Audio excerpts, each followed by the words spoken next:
Oh, I still think that we'll find plenty of developers wanting to do this. This is a phenomenally attractive piece of property.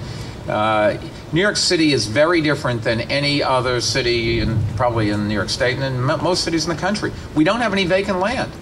So it's worth a lot. It is difficult because you've got to build over a working rail yard.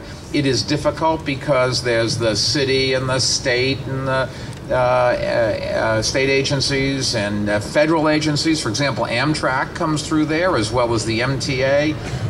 So there's lots of different pieces. It's as complex as the World Trade Center site was in terms of all the different parties there. You had insurance companies and a private developer and the Port Authority, and but all of these things, when there's lots of pieces, that doesn't mean you can't get done. It does take longer, and there are ups and downs. I'm sorry the Tishman Speyer Group decided to drop out, but there were other bidders, and the MTA said in the paper they're going to talk to all of them. I think you'll find 2 or 3 of those groups wanting to do something, and the MTA, I hope, will pick somebody reasonably expeditiously. It should be able to do it pretty quickly because all of them had done all the research and had gone through the process, and it's only a few weeks old. So, if you could, whether they can get the same bid or a better bid, I don't know, but we will plow ahead and this will get done. The 7th Avenue subway is chugging along fine. We've financed most of it already. We've let contracts acquiring land. This is going to be a very big deal for this, for the city. And those that want to say, well, you can't get things done, have a pretty short time perspective. Some things, if it's all private, they go very quickly. And if it's not all private, it takes a long time. And even the private ones, to assemble a plot of land and wait till people's leases come up. You don't see those because you don't start writing about them until they're in the ground.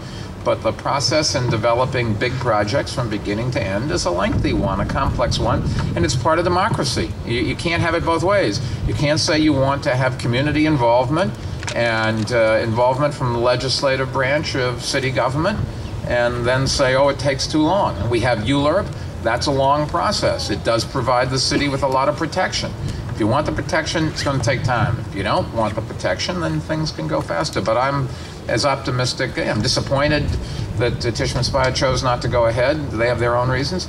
But you're going to see other people rushing in to do that. That's a great piece of land. And the only problem that really is slowing things down is that half of it is zoned already. The other half is not zoned, and we have to go through that process.